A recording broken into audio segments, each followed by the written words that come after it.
Good morning. I call this meeting of the Pinellas County School Board, May 14th, 2024, to order.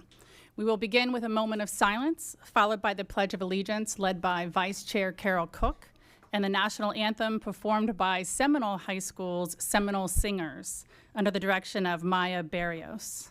Please stand and remain standing until the completion of the national anthem.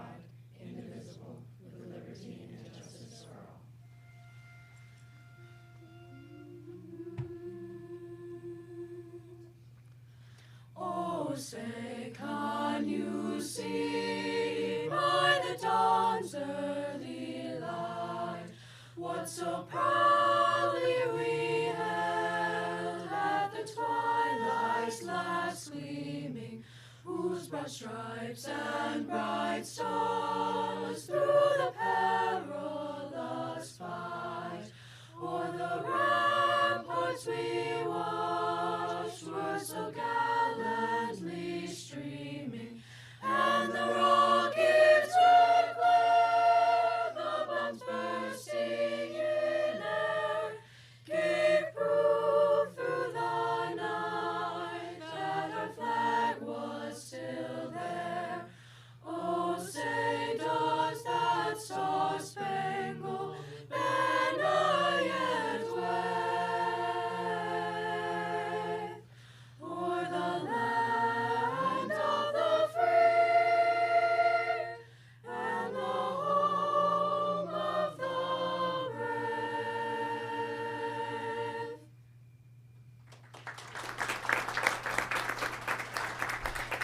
Please be seated. Mrs. Barrios, good morning. Please introduce the second song. Good morning. Thank you for inviting us to perform for you today. The students behind me are perform a portion of our performing ensemble, like you said, Seminole Singers, and we will be performing for you Ad Astra by Jacob Navrud. I hope you enjoy it.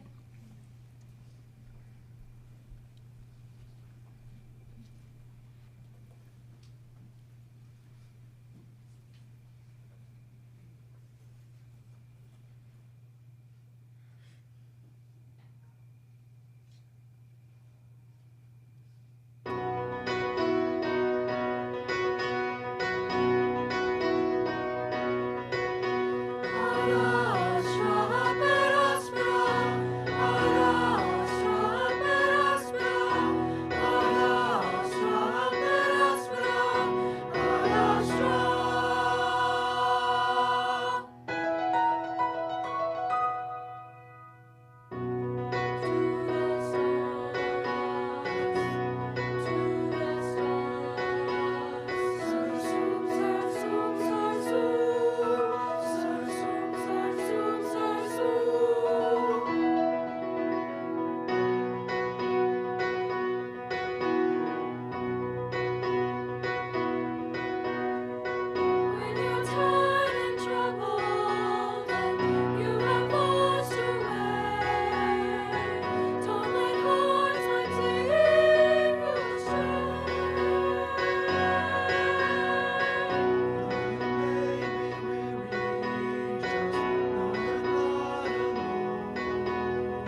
That was wonderful. Thank you so much. And one thing I really loved is I could see directly Dr. Lucas, your principal, and how proud and moved she was. And we are all proud of you. That was extremely beautiful. Thank you, Mrs. Barrios. Thank you, Seminole Singers. Next, we're going to share a video highlighting Teacher Appreciation Week from across Pinellas County Schools. Let's take a look.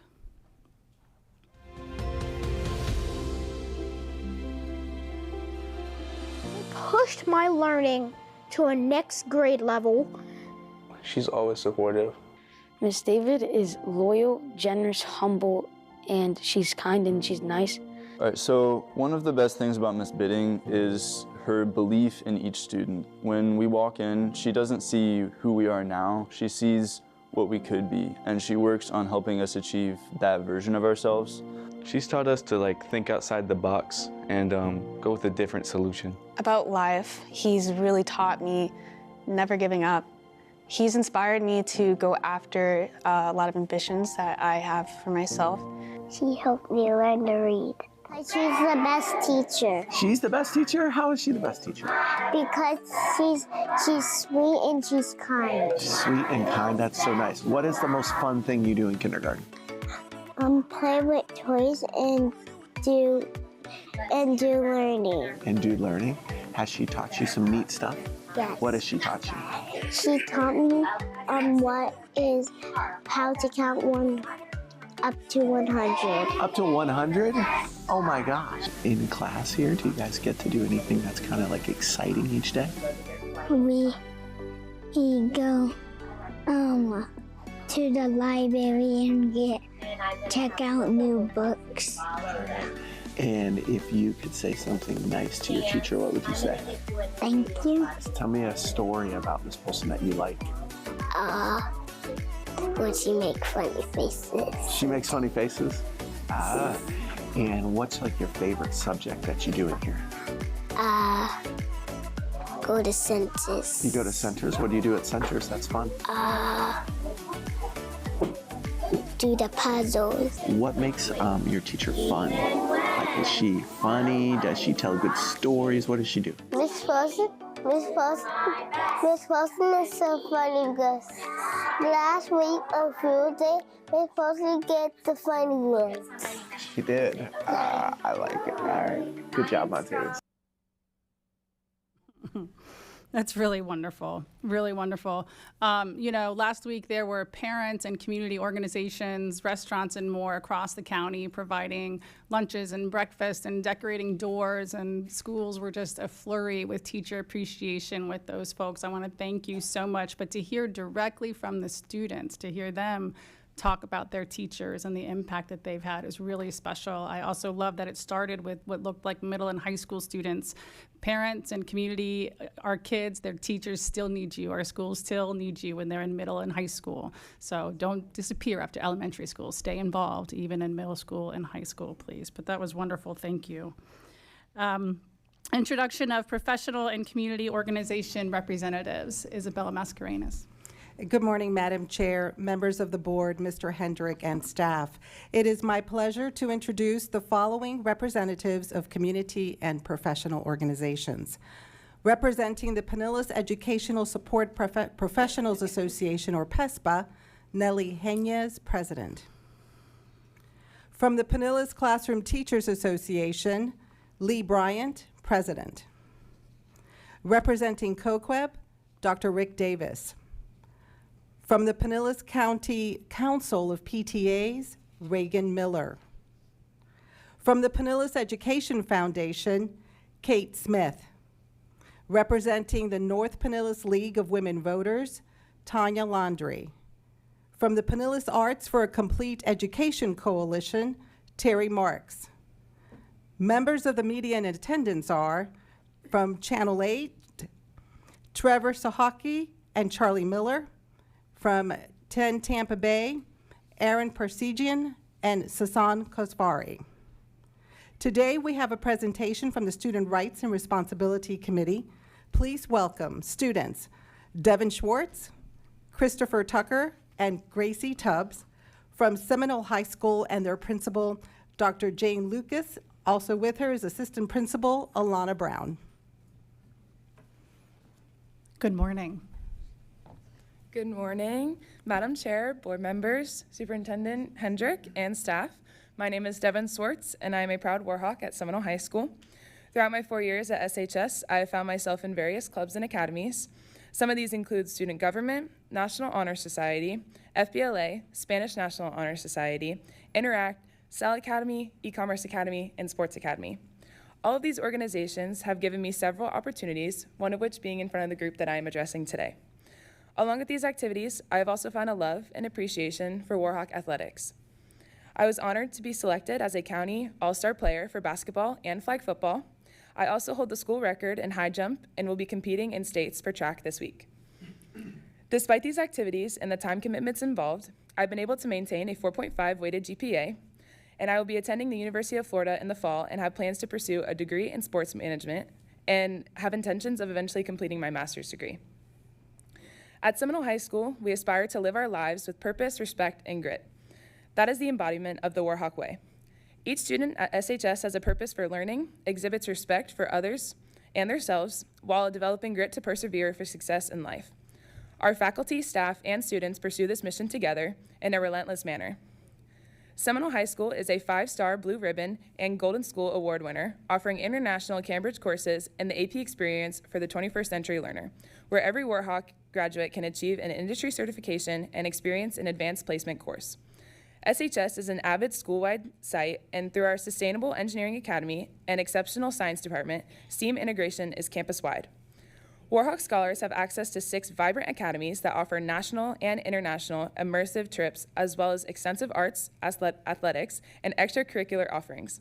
In addition, SHS has over 60 clubs to meet the interests of every learner. We are the only high school in the nation to offer a comprehensive advisory period that provides supports for all learners to ensure their optimal success. SHS Warhawk scholars graduate poised for success in college, career, and beyond. I will now bring up Chris Tucker. Thank you, Devin.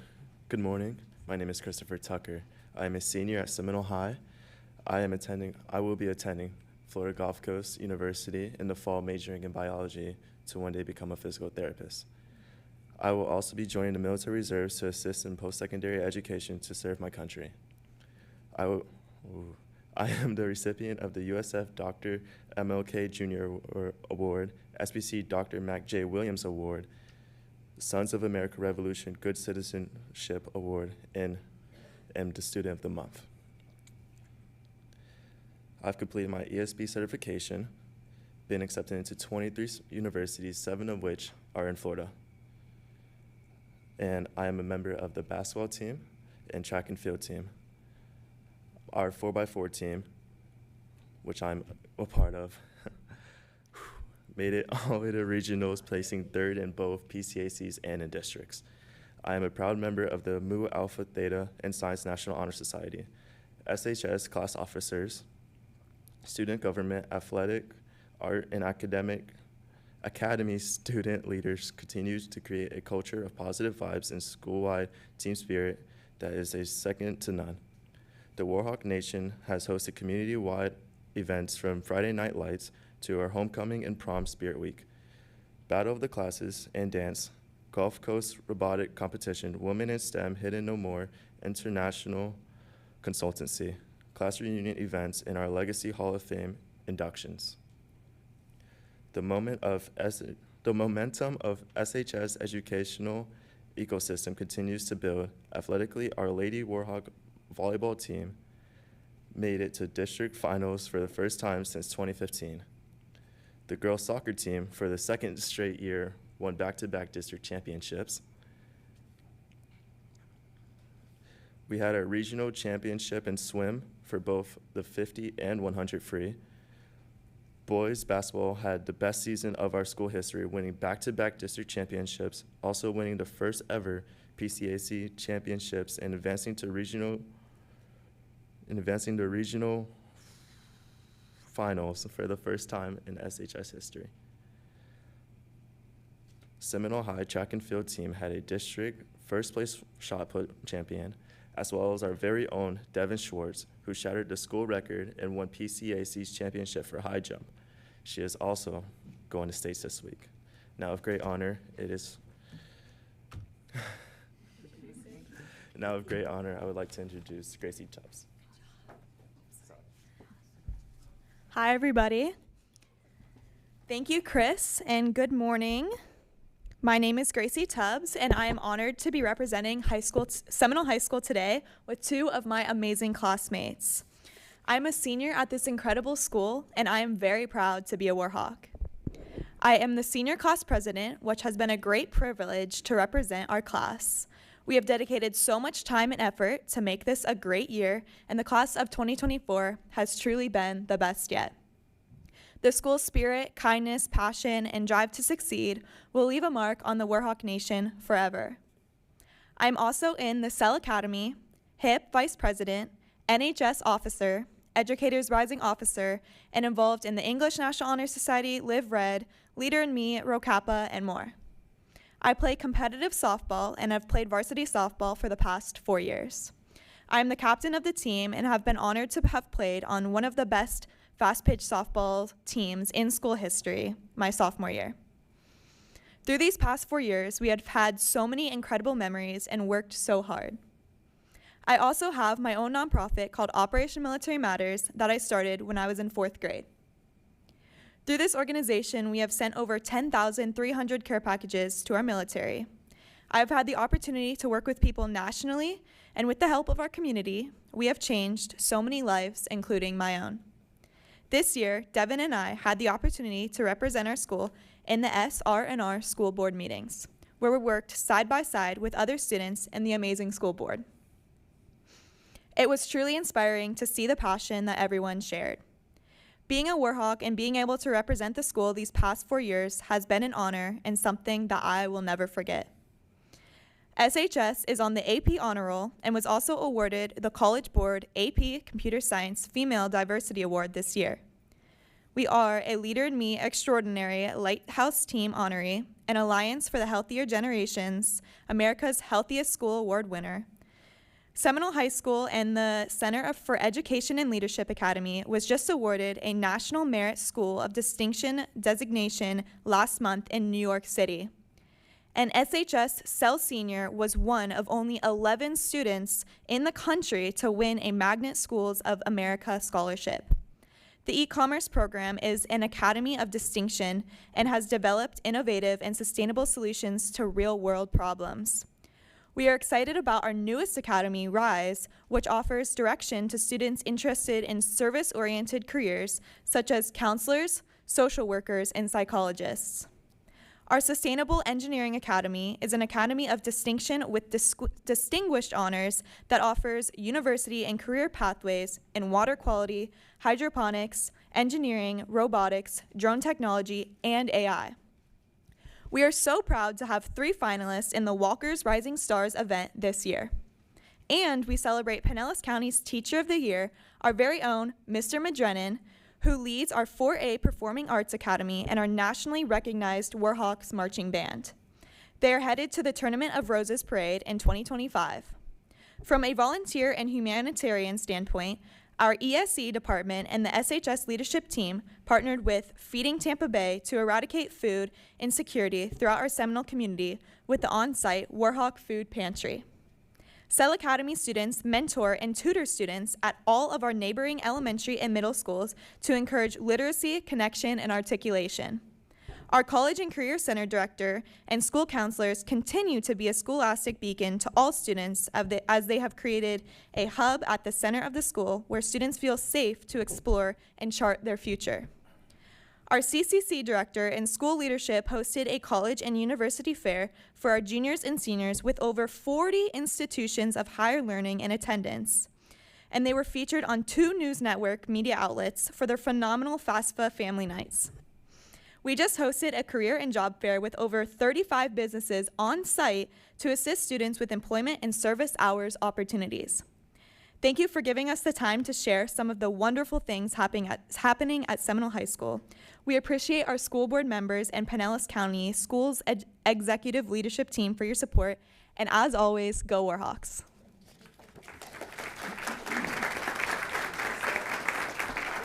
Thank you. Mrs. Long?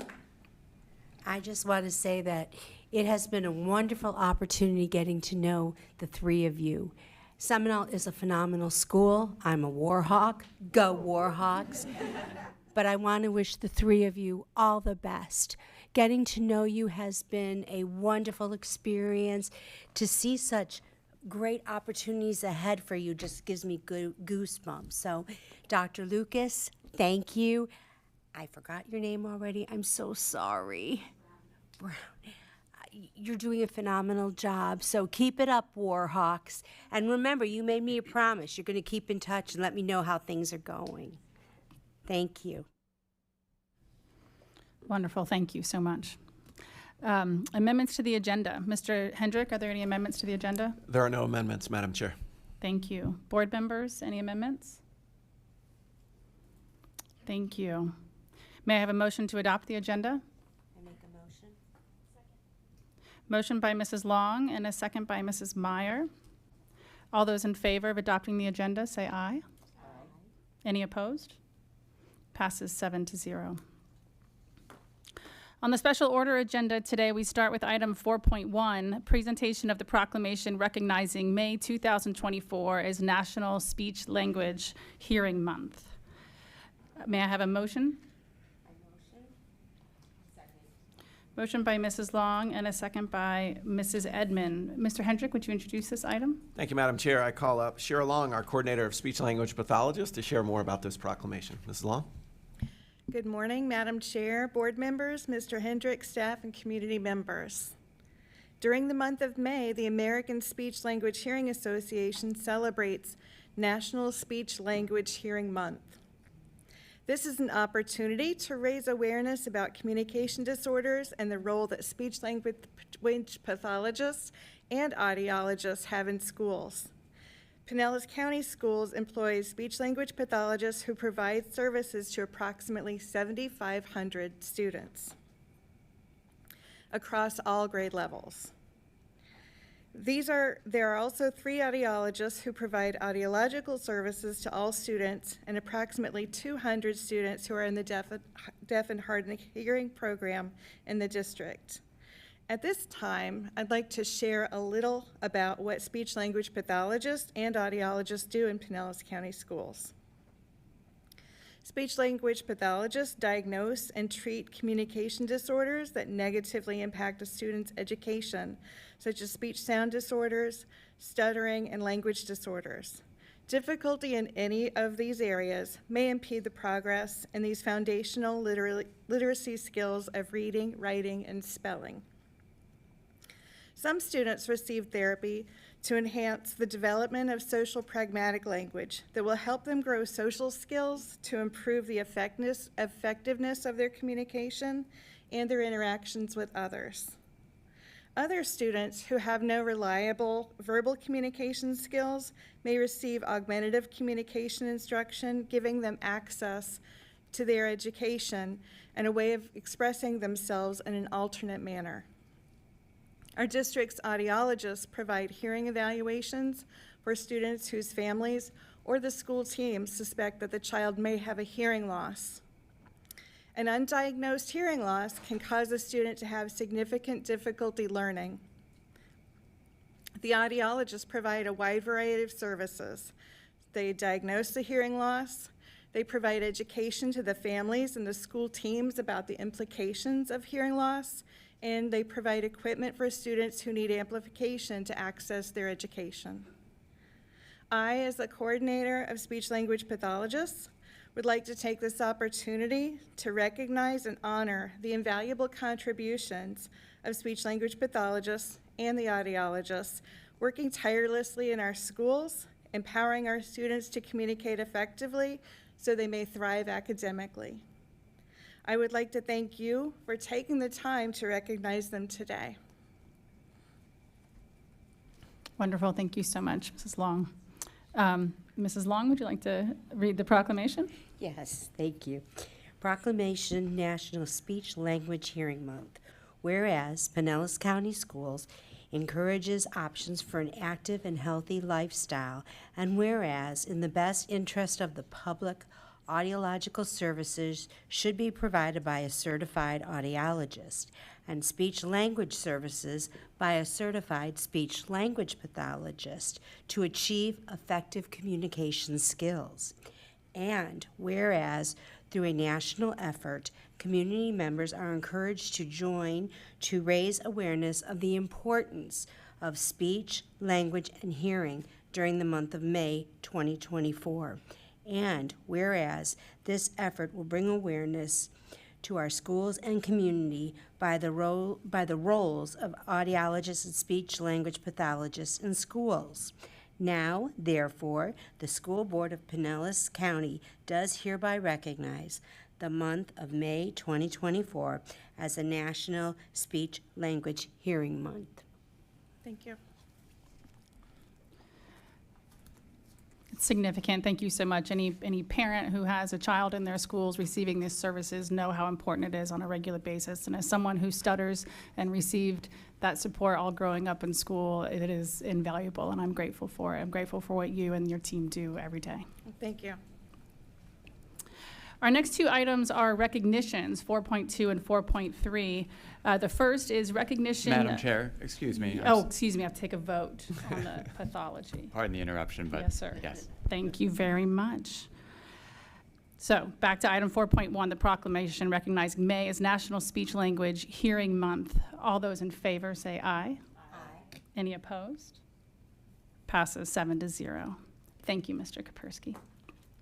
So 4.2 and 4.3 are both recognitions. The first is recognition of the 2024 Florida Prepaid College Scholarship recipients. And then the second is recognition of the 2023-2024 School Safety Personnel Annual Award recipients. We're so glad you're here. I mentioned them both because the board's going to go down in front to be able to recognize everyone, and we'll leave it in Mr. Hendrick's capable hands to introduce these items. Thank you, Madam Chair. As the board goes down to recognize our recipients here today, I would like to call up Valerie Santos, our K-12 school guidance supervisor and specialist. We have a partnership with Florida Prepaid Scholarship, who's providing scholarships to our students. And I'll pass it to Ms. Santos to introduce a little more about that partnership and our big winners today. Thank you, Superintendent Hendrick, Madam Chairperson, and board members and guests. Good morning. Yes, the Florida Prepaid College Board entered partnerships with several school districts around the state of Florida to promote open enrollment for the prepaid college plan. And as a part of this partnership, they provide 3 scholarships valued at about $8,000 each to graduating seniors. These seniors completed the Education Foundation Scholarship Program application, and we reviewed the applications, and we selected 3 of the seniors. Unable to join us today is Mackenzie Rivers. She is a senior at Largo High School with a 4.0 GPA, and she plans to attend St. Petersburg College. However, with us, we have Chanel Williams from Lakewood High School. Come on up. And here is your scholarship. Congratulations. She has a 4.38 GPA, and she's going to be going to SPC and then plans to transfer to the University of South Florida.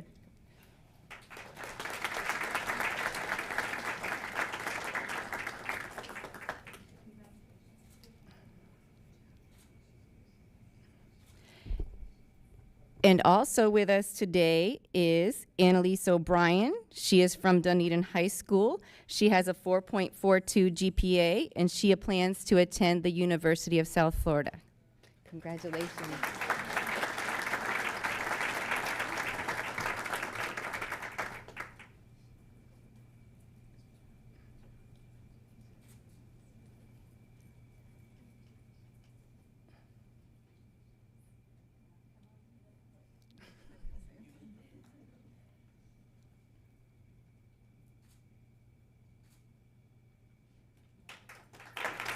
Thank you. Thank you, Ms. Santos, and congratulations to the 3 student winners, and thank you to the Florida Prepaid Scholarship Fund for offering these for our students, and thank you to the principals and school staff that are here to support their students today. Our second set of recognitions are the 2023-2024 School Safety Personnel Award recipients, and here to share those award recipients And offer some words about each one is our school's police chief, Chief Luke Williams. Thank you, Superintendent, Board Chair, and Board. Thank you all for having us here today. It's very exciting for this. It's the 7th opportunity I've had to do this, and it gets more difficult each time to just single out a few people just to recognize. But with that being said, I would like for Yaritza Ramos from Jameson Elementary School, please come up. She's our SO of the year, and she was nominated by Principal Heather Peters. And your husband, Tito, did he make it? Okay, Tito's here, and behind every good woman, there's a good man, and so thank you for being here. So School Safety Officer Ramos embodies the expectations of the district when it comes to proactively working to ensure the safety of all our students and staff. SSO Ramos she is enjoying the first year as an SSO, and actually it hasn't been a complete year. She started in October with us, but she's been a member of the Pinellas County School District for 13 years. She has held positions such as a food service assistant, a clerical assistant, family and community liaison, a data management technician, and a school office clerk. Her diverse number of assignments in the district has helped her tremendously in her current role. She understands the importance of being cognizant of her responsibilities, which includes almost constantly patrolling her campus.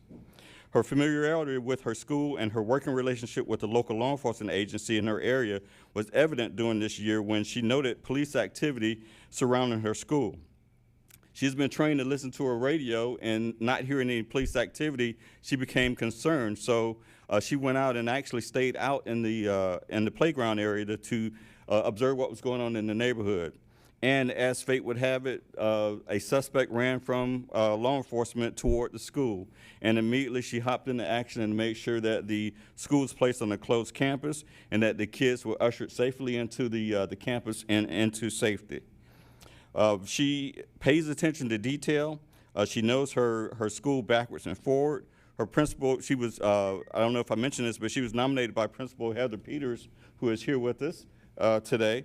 And this is just one instance of SSO Ramos's demonstrated professionalism and compassion for her campus and the students that are being taught there. We are thankful to have her as an SSO, and in her current role, and her compassion for the district, its students, and the safety of all are paramount in her thinking and actions. And I want to personally thank you for a job well done, and ask that you continue to keep up the good work. Congratulations.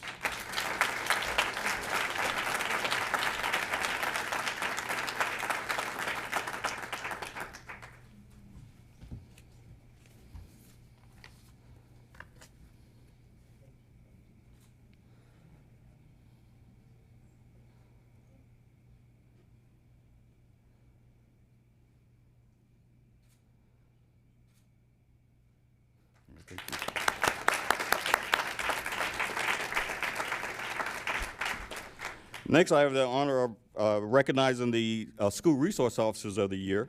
And this year we have two, Officer Paul Kameni and Officer Brett Falk. If you all would join me up, please.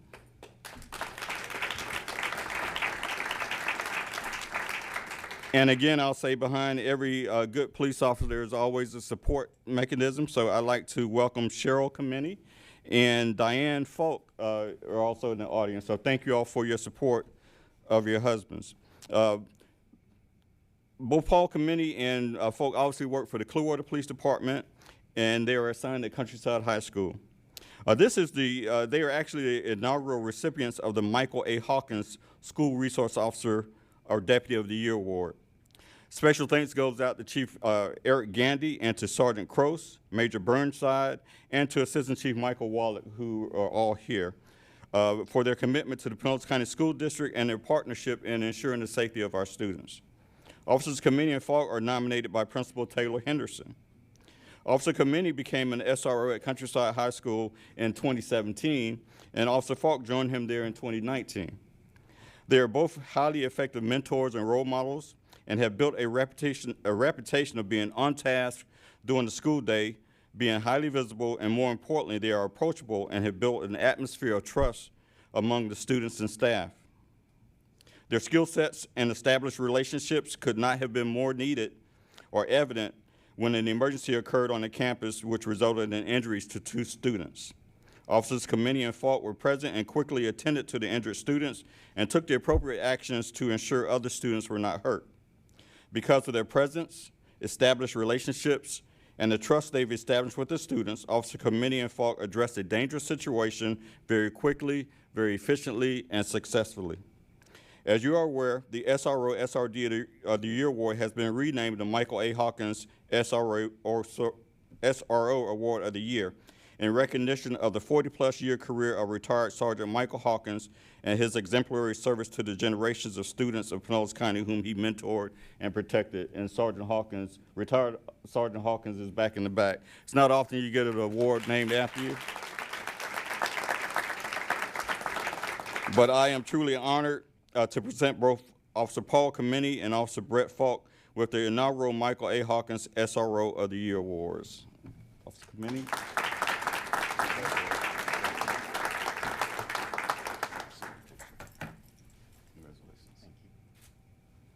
And Officer Falk, thank you so much, sir. Thank you. Also have, for your uniform, we have SRO of the Year pins that you can put on your uniform. So congratulations to you. Thank you so much. All right.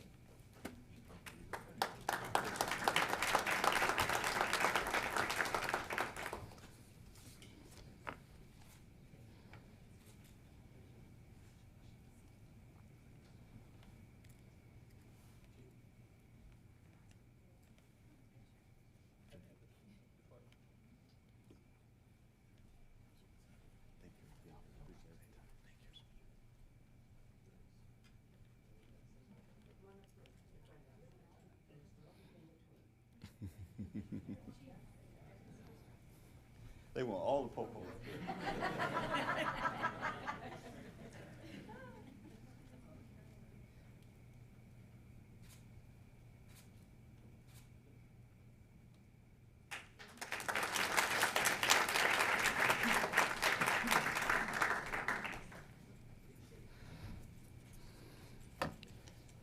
Thank you.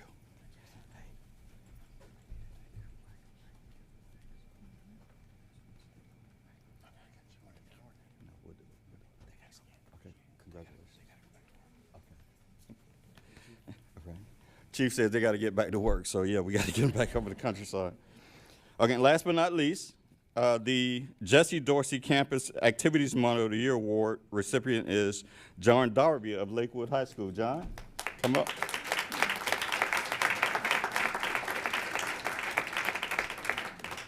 John was nominated by Principal Cornelia Garcia, and I also see Mrs. Chanel Williams here. I'll be talking about you in a minute. You don't know that, but I'll be talking about you in a minute.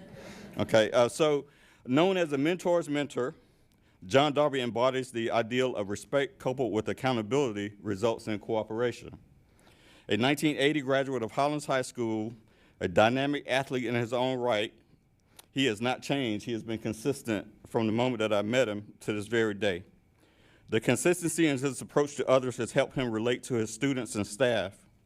John has been the campus activities monitor at Lakewood High School for 14 years and is a mentor to generations of students and athletes alike. Although for years there was a second monitor at Lakewood, John Darby is now the lone campus activity monitor and has helped the discipline infractions decrease by 70%. He knows his students by name, and yes, I said his students because when they are at school, he personally works to assist them in realizing their own individual successes and potentials. He can ask a student to rest that hood, and without question, the hoodie being worn by a student is lowered from their head to comply with school rules. His voice is often heard over the school radio stating, "I'm on my way," to the relief of staff because his relationship with his students is such that he can gain cooperation when others cannot. Students respect him so much that the senior class president, Ms. Chanel Williams, on student swap day came dressed as campus activity monitor Darby, complete with black frame glasses and a stocking cap to emulate his clean-shaven head. Campus activity monitor knows, but more importantly, understands his students and thus is making deposits into our students, which will pay huge dividends in the future. John, I want to say not only have you been a personal friend, but you've been a really, really good mentor to me. I really appreciate what you've done over the years, and I know that you will continue to do so. Thank you very much. Congratulations. All right.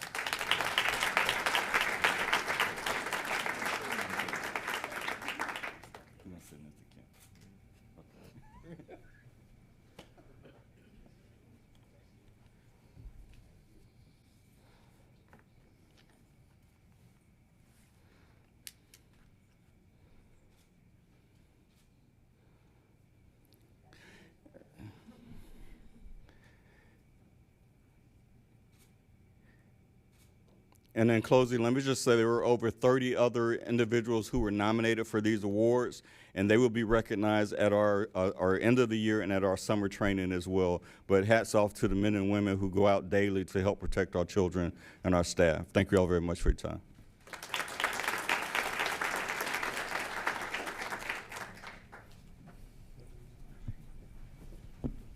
Congratulations to each of our award winners today, and thank you to their principals and school staff for being here, their families for supporting all of our school personnel. And our board will come back up and we'll continue the meeting in just a moment.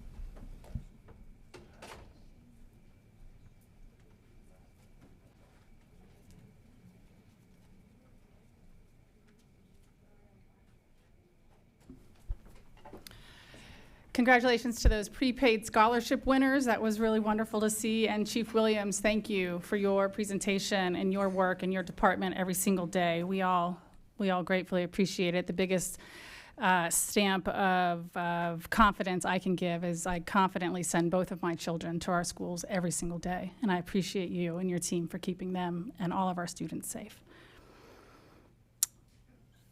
Item 5.1. Public comments on agenda items. Mrs. Hauk, do we have any speakers on agenda items today? Yes, Madam Chair, we do. Thank you.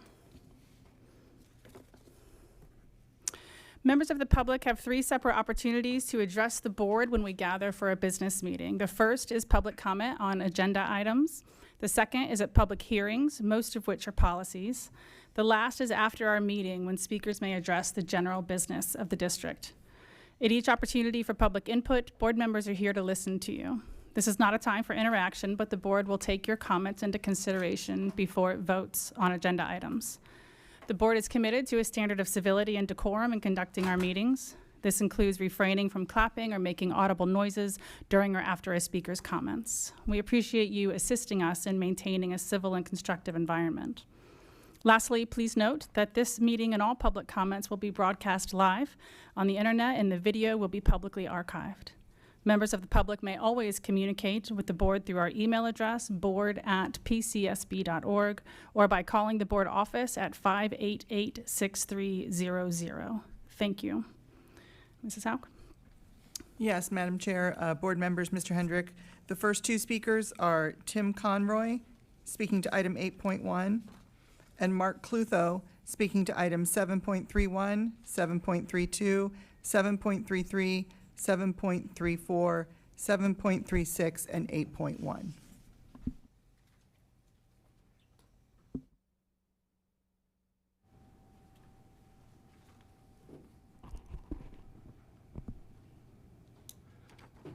My name is Tim Conroy, and I'm a proud member of Indivisible North Pinellas.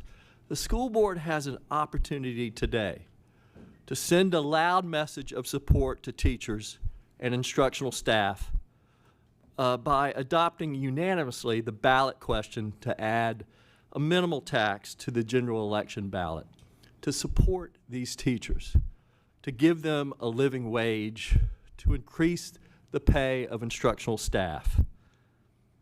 I listened to that tape, the video that honored teachers today. And I had a teacher like that, a public school teacher, changed the course of my life. And I know y'all had teachers like that, you know, who introduced you to books and thoughts that you did not have before. And I've tried to hold on to what they have taught me and to be open-minded, to engage in different viewpoints, to listen. So please, let's value our educators. My favorite teacher once held a very difficult conference with my parents. You know, I was sort of off track. And he did it in such a caring way. I never forgot how he addressed me and my parents. I called him the day of my college graduation, praising and thanking him. His name was Edwin Tam. Because public school teachers and instructional staff focus on keeping students successful, students that get off track sometimes, that need extra support, need an instructional staff to give them assistance. I support fully increasing the millage on the referendum. The money will help us retain and recruit talented teachers and staff. people like Mr. Tam and the teachers that we heard the students speak about on that videotape, and the instructional staff that are so important to make public education work. Elected officials in Tallahassee have not funded our schools properly. We know that. And that's why the conversations I have around the coffee table about the importance of this increase that will help teachers and instructional staff have a place to live and not have to take a second and third job is so critical. And so please support this fully, every one of you. The sad truth is we don't have leadership that does this. Vote yes on the referendum in November, and because we have to, because they won't do their jobs in Tallahassee. And before you vote in August and November, ask if you.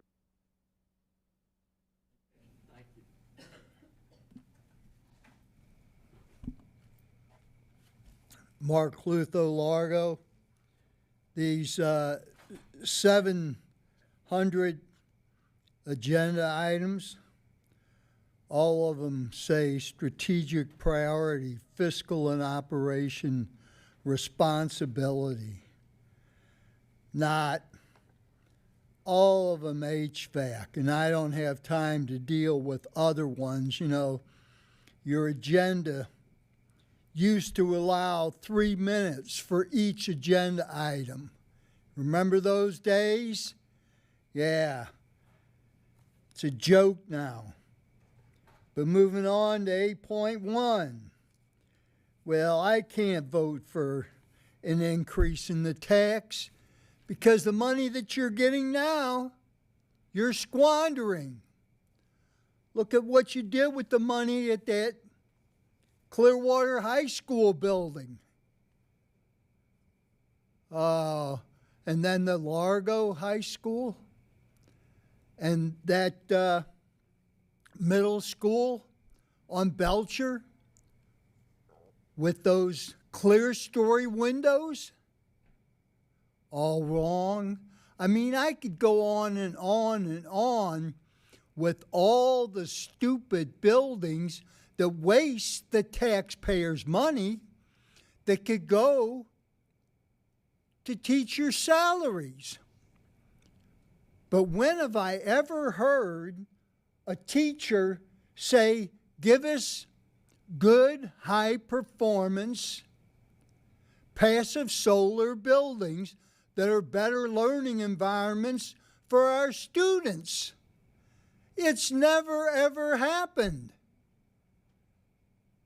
And so what you do, you continue this malfeasance. And what do we have then?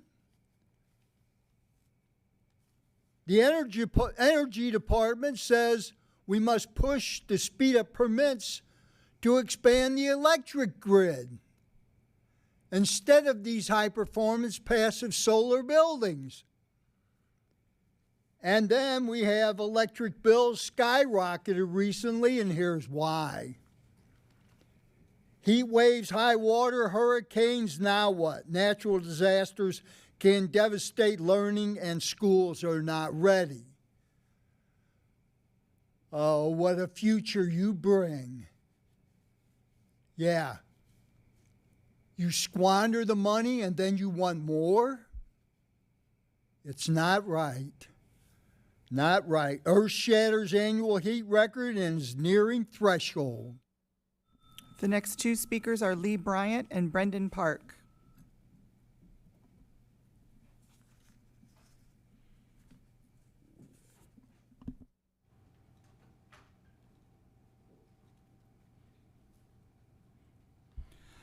Good morning, Chair Hine, members of the board, Superintendent Hendrick, and staff. My name is Lee Bryant. My pronouns are he, him, and his, and I'm president of the PCTA.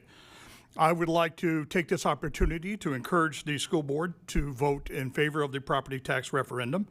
Pinellas County was the second county in the state of Florida to authorize a referendum to help pay for the district to recognize, recruit, and retain quality educators. For the first time, this year's referendum would add support employees to those receiving retention funds. And while I may be president of the Teachers Association, I recognize that our support employees make our work in the classroom successful. It is time that we acknowledge their contributions by adding them to the referendum. It will also provide expanded funding for arts, field trips, early literacy initiatives, and classroom technology, among other expenses that are permitted. On a personal note, when I was in high school, I was in band geek, tuba player, obviously. When I was a teacher, I was also a stadium announcer for 25 years. And I was always excited when the new band uniforms were purchased and instruments were upgraded, especially the tubas. The referendum helped pay for those. When the time comes to putting boots on the ground to work for this referendum, I promise you that no one will outwork the PCTA to help pass this referendum. We will do everything in our power to make sure Pinellas County keeps recognizing their amazing educators and support staff. Thank you.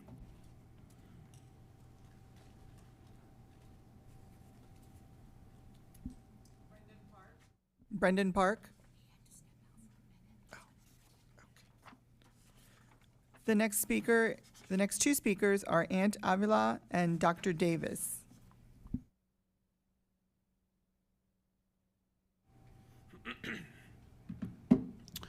Good morning, board. Thank you so much, Madam Chair, Superintendent, and staff. I wanted to come up here. My name is Aunt Avila.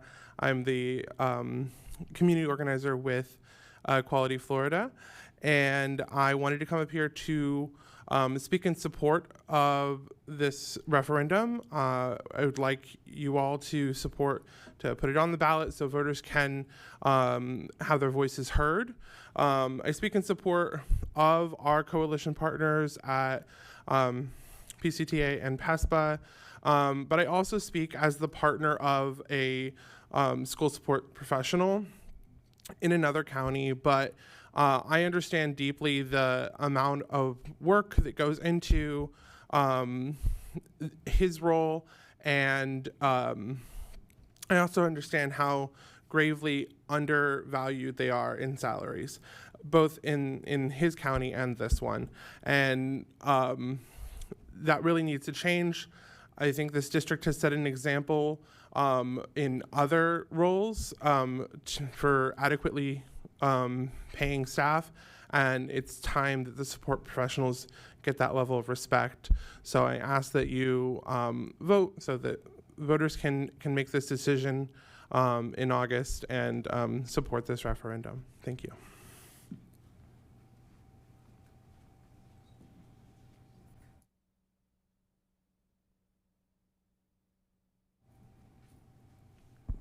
Madam Chair, school board members, Mr. Kendrick, and other district staff, my name is Rick Davis.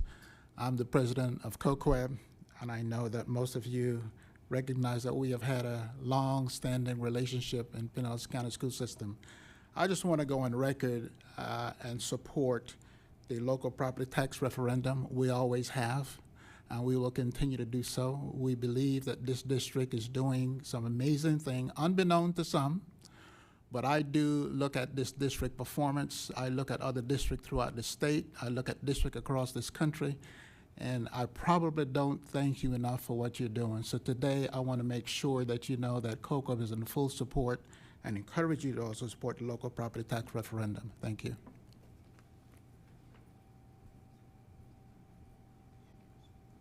Madam Chair, there are no other speakers. Please go. Thank you.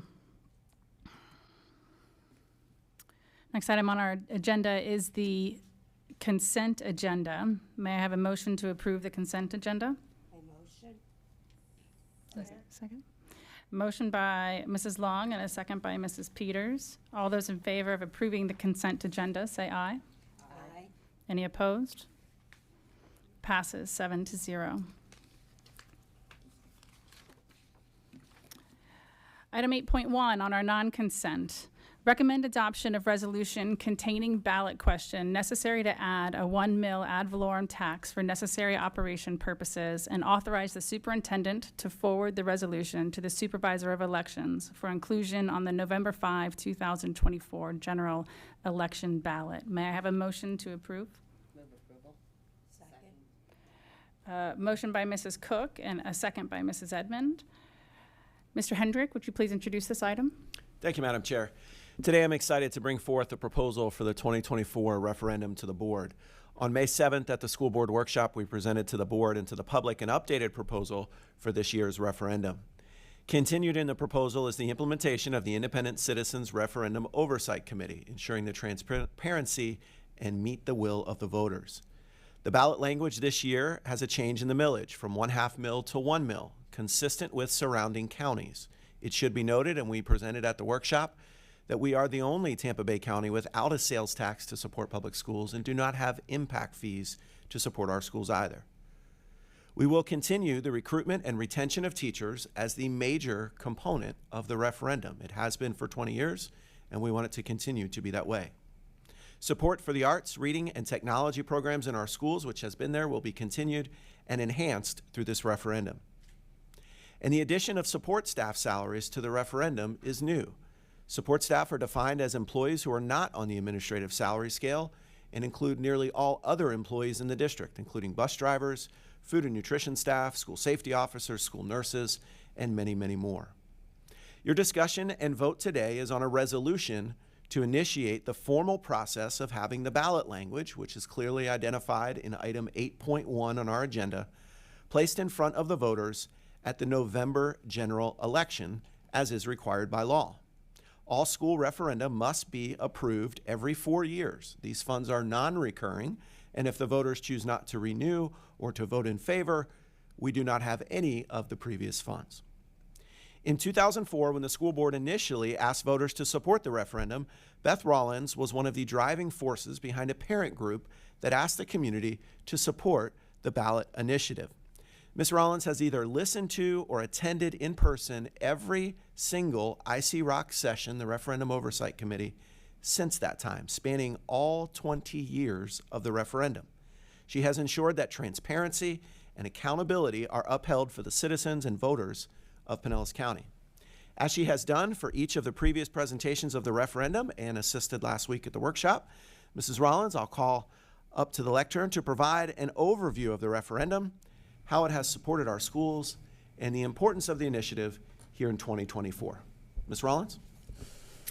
Hi, my name is Beth Rollins, and I am with Citizens for Pinellas Schools.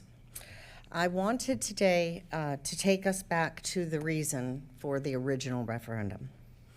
Our schools needed more money, and we wanted school funding, excuse me, that we control locally.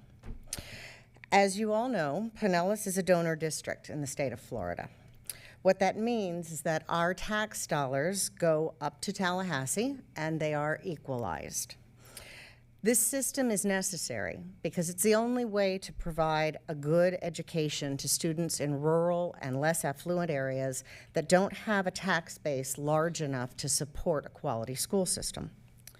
And every child obviously needs to be educated. But the result of this equalization process is that our district does not get back as much money as we send to the state. So in 2004, the voters of Pinellas County adopted a $500,000 local property tax to provide money over and above the state funding. The referendum money is locally raised and locally controlled. The ballot language requires that the money be used to recruit and retain quality teachers, support music, art, and reading programs, and provide up-to-date technology. It also requires an independent Citizens Financial Oversight Committee, which meets quarterly to review the books and make sure that every dime is spent according to the voters' wishes. The legislature requires that the tax be reauthorized every 4 years, and Pinellas voters have generously done so in 2008, 2012, 2016, and 2020. As I prepared for today, I thought back over the referendum's history. Back then, I had 2 children at Curtis Fundamental Elementary. The strings program that I had enjoyed decades before that as a student at Skycrest Elementary was a thing of the past. An art cart was rolled, not just classroom to classroom, but school to school, preventing any project that took longer than an hour. Summer school had been eliminated in its entirety. If a student needed extra instruction, there was no choice but to hold them back a year.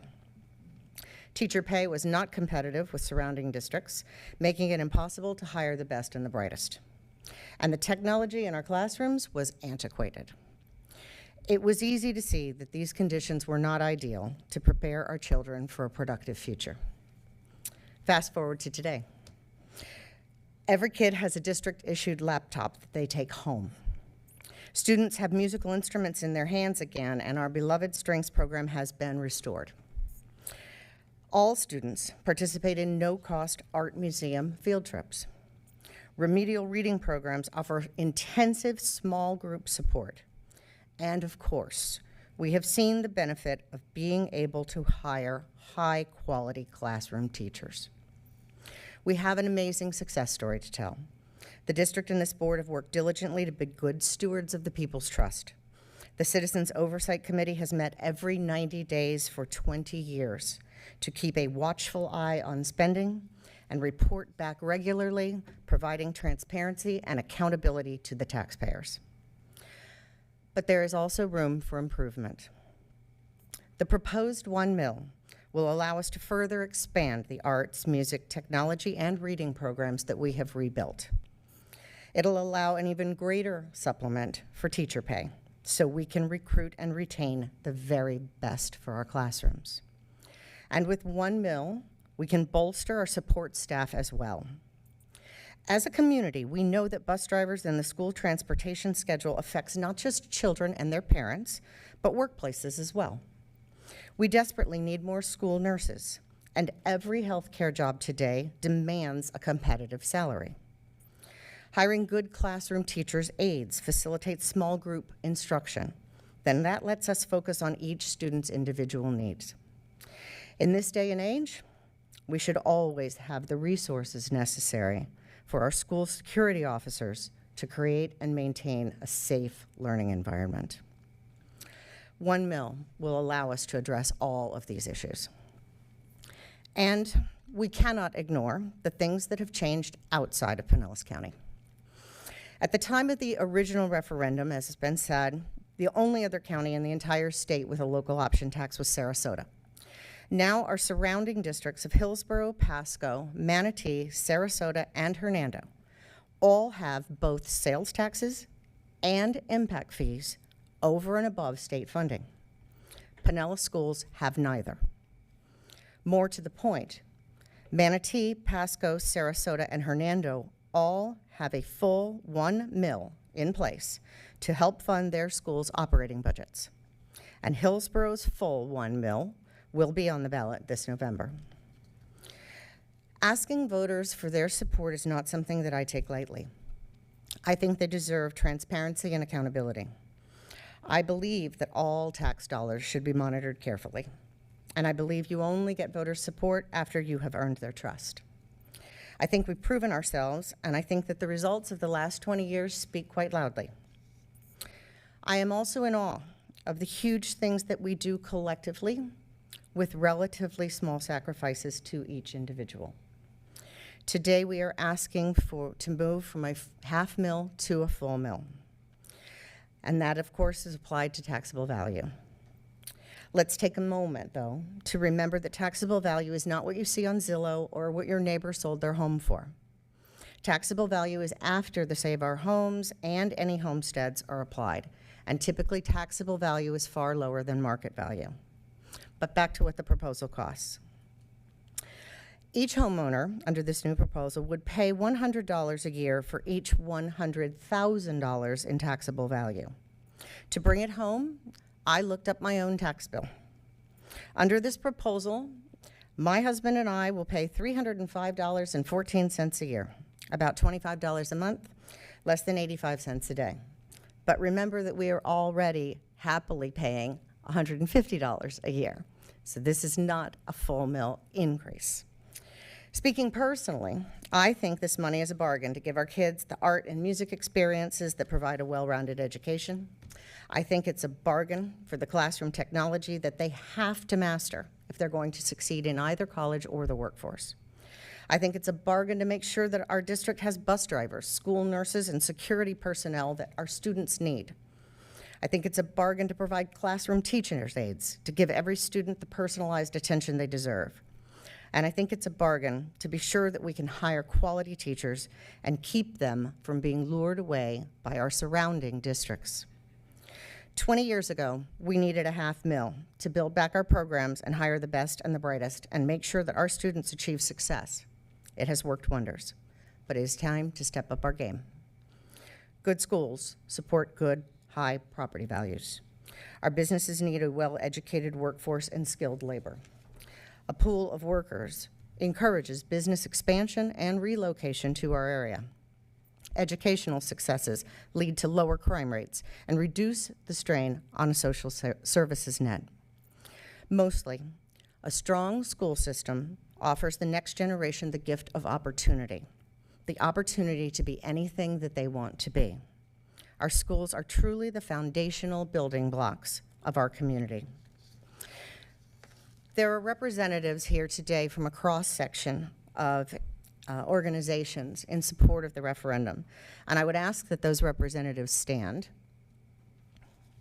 We have the Pinellas Education Foundation, Arts for a Complete Education, ACE, the Concerned Organizations for Quality Education for Black Students, COQUEBS, the League of Women Voters, the Pinellas County Council of PTAs, the Pinellas Classroom Teachers Association, and the Pinellas Educational Support Professionals Association, PESPA. We all stand before you today, united in our request that you pass this resolution and place this one mill proposal before the voters on November 5th, 2024. Thank you. Thank you, Ms. Rollins. Madam Chair. Thank you. Mrs. Cook? First and foremost, I think we need to thank the voters of the county for what they have done over the past 20 years. I could probably go on for the next 10 minutes talking about the opportunities that have been presented to our students as a result of the half mill that they already have supported over the many, many years. Also, the teachers that we have been able to hire, retain, and have come to and choose Pinellas County because we pay a little bit more. That is kind of slipping away. Last year when we were going through negotiations, we had PESPA and we had PCTA come forward and say that our support personnel need to be paid more. They need a living wage in Pinellas County. We had citizens from the county come and say, we think our support personnel deserve and need more money. At that particular point in time, we didn't have the resources to do it, but we listened. We heard that it was important to increase the pay for our support personnel as well as our teachers. And so this was a way that we could accomplish that. We are not receiving a whole lot more money from Tallahassee. No, I won't go into why or whatever, but what we used to get percentage-wise of our income when I started on the board is far less than the percentage of our expenses that we have now. So I think it's important that you know that we listened, we heard. We did not very frivolously say, well, let's just make it a full mill instead of a half mill. There was a lot of discussion with the superintendent, with individual board members, as well as the opportunity that we had to talk together at the workshop this last time.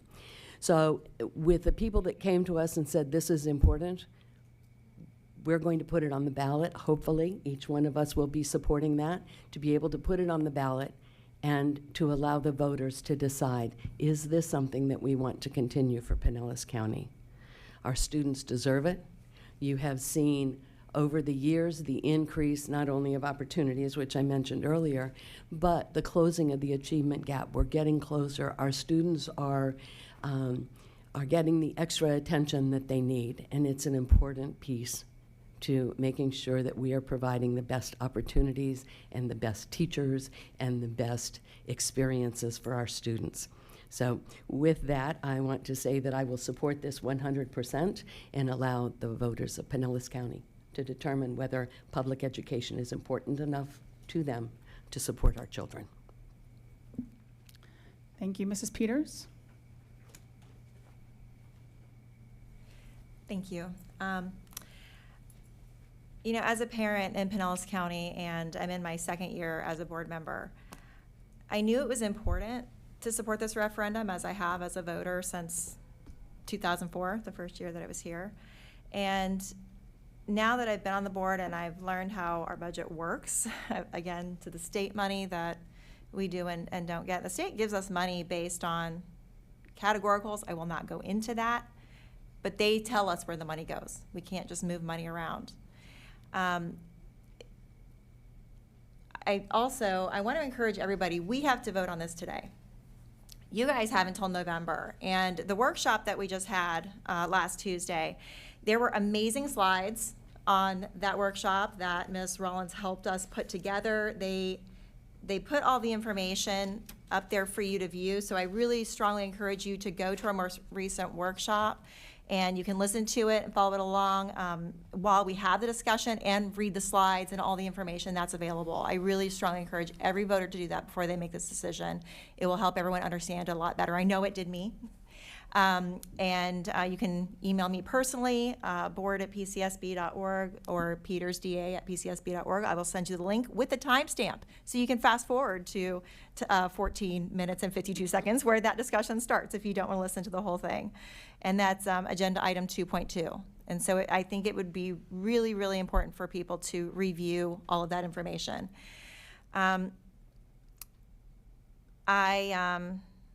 You know, the fact that this money is controlled locally and we're putting it in the hands of our voters to decide that, you know, I vote on a budget, we vote on a budget every year. That's the state money. This referendum is tax money, it's controlled locally, it's voted on locally, and it stays local.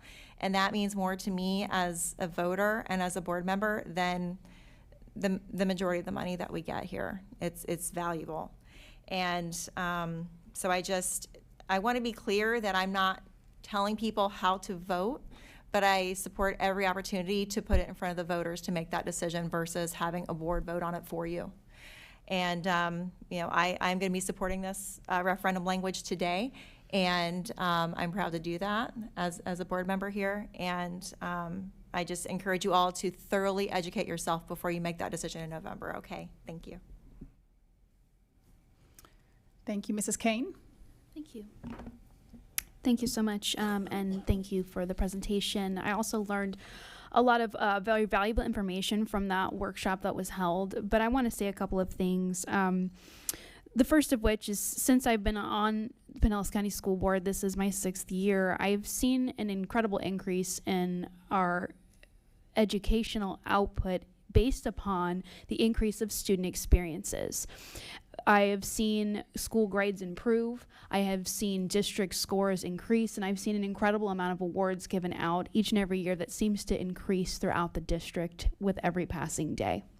And I really have to say it is in large part due to how I have seen the funds from this referendum being spent and where they have been spent. It's in complete alignment with student experiences. And we know as educators, we know as teachers, we know as community members that those experiences leave a lasting and incredible impact on our students that lasts a lifetime and changes the direction and course of their lives. As we went to the night at the Museum of Art the other day, we were discussing the impact of how students who are able to attend the Museum of Art due to referendum funding, it's an experience they will never forget, and some may never have before or after that experience. So where the money is spent truly does impact our children and impacts our community. I fully support putting this on the ballot to give voters the opportunity to see how those kinds of experiences are helping our Pinellas County schools to become the best and continue to be the best. And I really love the addition of including our support staff this year as well, because positive experiences in Pinellas County schools extend not just to our students, but to our teachers and to our staff members, because that truly does affect the community of each and every school in and of itself and in the greater county. And so we know, and it is very plain, that it is becoming more and more expensive to live in Pinellas County. We want to make sure people do have that living wage, and if this can in any way help, I, as a community member, hope that the residents of Pinellas County will see that and hopefully educate themselves on how this can help so many of our employees throughout the district. I really appreciate Ms. Rollins for all of her hard work on the referendum, and I thank you, community members, today, and I do believe that this language will help us push forward. So thank you so much. Thank you, Mrs. Long. Yes, I agree with Mrs. Kane, Mrs. Peters, and Mrs. Cook. You know, I taught 34 years in this county, and we struggled as teachers across the state. Tallahassee is not giving us any more money, and I didn't realize how much of our taxpayer dollars that goes to Tallahassee, very little, well, not very little, but a lot doesn't come back to us. It's helping other counties. This referendum will bring teacher salaries up. That's how they're going to get a raise. They're not going to get it from Tallahassee. They will get their raise through this referendum. And support staff, it is desperate. They need the money. They shouldn't be working 3-4 jobs, and a lot of them are single women. They need to take care of their families. They need to make sure their children are educated. If they're working 3 or 4 jobs, it's these programs that the referendum helps pay for that gives those kids an opportunity. Moms only, or dads, sometimes it's a single dad, they only have so many hours in the day. And that's where Pinellas is able to give our students so much more. Ms. Rollins, you have done an incredible job. You have been such a support for the schools, and you have shown your dedication and love to the children of Pinellas County. And I support this referendum with 100%. Thank you. Thank you, Mrs. Edmond. I would just like to acknowledge the hard work that has gone into putting the language forward, from Superintendent Hendrick working behind the scenes, talking with stakeholders, to working with Ms. Rawlings, who has dedicated a significant part of her life to move forward and push forward with the referendum. For me, the addition of the support professionals hits home, because constantly we hear, and I get to see, some of the struggles that they face daily. So I am glad that the referendum language includes support professionals. And again, having IC Rock, having the meetings and ensuring the transparency of how the funds are spent, which includes many of the community organizations present, adds value to our ability to collaborate, be transparent, as well as listen to the voters as how they would like these funds to be allocated. So I also support many of the comments that I've heard from my colleagues and encourage people to review the workshop, where we had more detailed dialogue and raised several questions as it relates to the referendum. That workshop is posted on the Pinellas County School Board website, which includes slides and a little bit more detail than what we are discussing today. So thank you very much. Thank you, Mrs. Meyer. Yes, thank you, Madam Chair. I also just wanted to quickly express my support for having this referendum go to the voters. I think, and I said it during our workshop, and I'll say it again here, anytime we are proposing a tax increase, I prefer for that to go to the voters for them to decide rather this panel making that decision. And so I will be supporting today, I will be supporting the language for the ballot, and I support it going to the voters in November to decide. Thank you. Thank you. I'll just share a couple of thoughts. I, too, agree with all of my colleagues and what you shared today. Thank you. And Mrs. Cook, what you said about listening and recognizing the need that's out there. The number one impact on a student is their teacher, and the number one thing impacting our teachers and staff right now is affordability.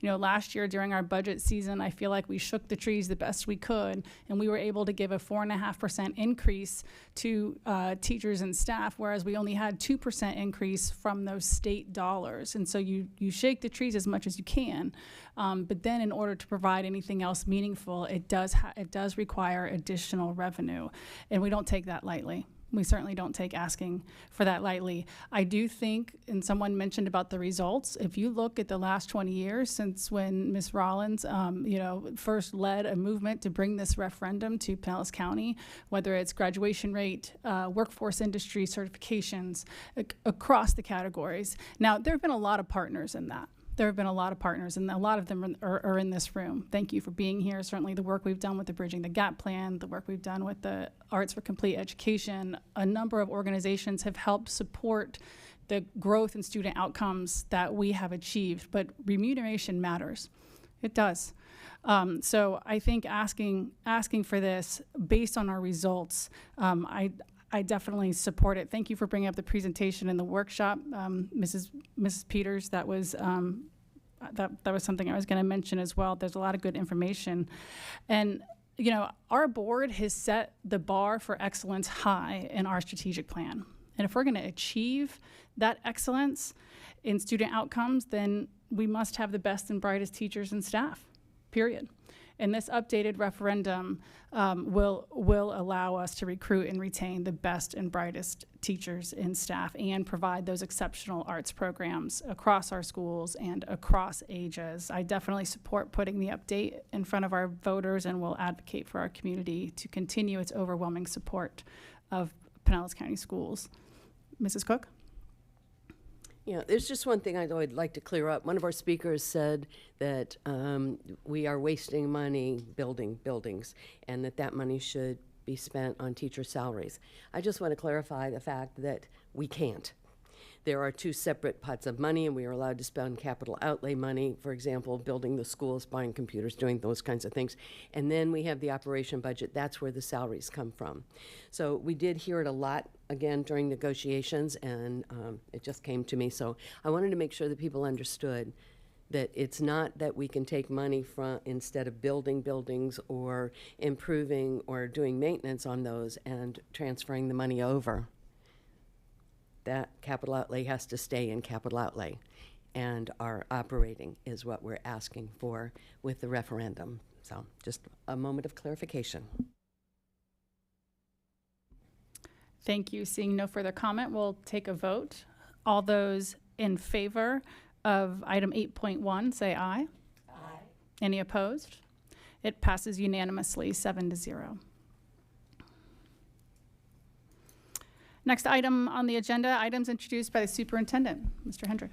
Thank you, Madam Chair. And I know we enjoyed the teacher appreciation video that we had earlier. Last week was a great week to celebrate our teachers, and you mentioned schools doing so many different things. I want to mention just a couple more. The Tampa Bay Rowdies honoring our Teachers of the Year and providing Mr. Madrinnen with a personalized jersey last Saturday night. Thank the Rowdies for their continued support, recognizing our teachers. USF had a 5K race that I ran and finished all 5K. Easily, I should also mention. But we had a great time. A lot of teachers out there last week, and thank you to USF. And then even last night, Irish 31 supporting our teachers and giving them, they had a big vote across the county and giving 5 of our teachers, Andrea Good from Boca Ciega High School, Zeta Janiak from Bardmore Elementary, Amber Robinson from Perkins Elementary, Deanna Russo from Seminole High School, and Melissa Wytek of Distant Academy, a $1,000 check, not to use in their classroom, but for themselves. It was a really nice gesture, and thank them and many of our businesses for doing great things last week during Teacher Appreciation Week. Mrs. Kane mentioned the night at the Museum of Fine Arts, celebrating a 10-year partnership through the referendum with every 6th grade student in the county going to the Museum of Fine Arts. It was a wonderful event. And thank all the student performers who were there, performing in the different spaces across the Museum of Fine Art. Just impressive, the student talent that we have. Last week, I also want to celebrate our students who went to Tallahassee for the Florida History Day competition. Pinellas County Schools students did a fantastic job once more, with 16 students advancing to Washington, D.C. for the National History Day competition coming up in June. Students from multiple schools across the district. We had over 50 students in competition total. And congratulations to Amanda Duggo from Boca Ciega High School, who won the Florida History Day Teacher of Merit. The 4th time in 5 years a teacher from Pinellas County has won the statewide award. So congratulations and best of luck to our students. Coming up again, I've mentioned this many times, I'm going to beat the drum again for our seniors, FAFSA completion. Get that filled out for financial aid. We continue to have opportunities to assist families. Our next one, in addition to getting help in your college and career center at your high school anytime, a community-wide effort is happening on June 1st at Dixie M. Hollins High School, 9 a.m. to noon. We look forward to supporting students and their families there. It is hiring season, and so the district has some job fairs coming up as well. You can check our website for more, but we have one on May 22nd, another on May 23rd. It includes everything from teachers to mechanics, equipment operators, painters, food nutrition, school safety, and everything in between. And so it's our hiring season, busy time coming up for human resources, and we look forward to seeing many folks out at those job fairs. And of course, speaking of upcoming events, graduations begin for Pinellas County High School students this Thursday at Tropicana Field. Boca Ciega High School kicks us off at 7:30 a.m. They'll go all day Thursday, all day Friday, all day Saturday, and then over to a few more next week at the Sound in Clearwater High School on Monday night, Dunedin High School at Ruth Eckerd Hall, and several of our smaller schools doing it at their sites. I know the board members will be out in their regalia, ready to celebrate our students, shake hands, and bring their hand sanitizer and celebrate our class of 2024. And we look forward to doing that here in the next couple days. And before I get to the superintendent standout today, I did want to wish best of luck and well wishes to our retiring chief financial officer in his last board meeting today at the dais. His last day of work is tomorrow. He did not want to miss a board meeting if he could get one more in. 12 years as a chief financial officer of the school district, worked with Pinellas County Schools since 1997 in accounting and budget, and a great cheerleader of our students through economic downturns, through times of prosperity, always with professionalism, always with success, and of course, as the board knows, with wit and humor as well. Mr. Smith, you will be missed. Best wishes to you on your retirement. Well earned.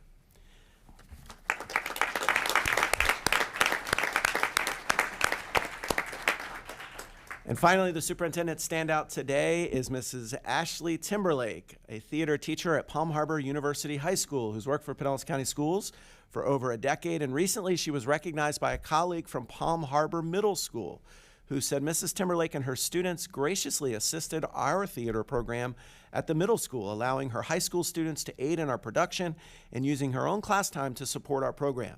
She aided the growth in the bond between our schools and helped grow the Palm Harbor community. Her amazing success with her students extends across the state to the Florida Thespian State Competition and to the Straz Center and places in between, and we are so grateful for her professional quality theater and the extent that she goes to prepare our students to be the Broadway stars of the future. Thank you, Mrs. Timberlake, and all of our teachers for the work they do each and every day. Thank you, Madam Chair. Thank you. Items introduced by the school board attorney. I have no report today. Thank you. Thank you. Items introduced by the board. Mrs. Meyer?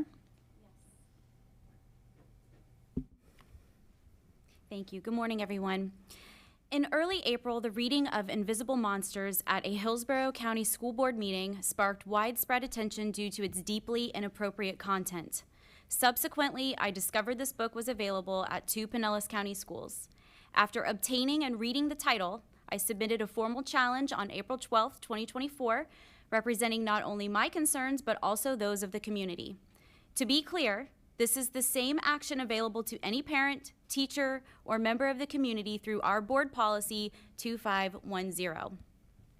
It is essential to emphasize that this decision was made with careful consideration and in accordance with the Florida state law, specifically statute 847.001. This law outlines criteria regarding the distribution and display of materials that are considered obscene, harmful to minors, or otherwise inappropriate for educational settings. And rather than try to subvert the system and bypass the process we all voted on and agreed to implement, I utilized this provision outlined in the policy, which again is available to all members of the community. To ensure the integrity of this process, only board members, key district officials, and select parents and school-level officials were made aware of this objection. Because the policy dictates that public notice of formal objection should be released 7 days prior to the committee hearing, all involved parties were expected to refrain from public discussion to maintain the integrity of the policy and process that my colleagues and I established and passed last fall. You can imagine my surprise when I was contacted by the press last week regarding my objection. Despite the lack of public notice and selection of committee members, this information was prematurely leaked to the press for political reasons, undermining the integrity of this process. Committee members must have the opportunity to review the material before their names are made public to prevent undue influence or bias. Unfortunately, that did not happen in this case.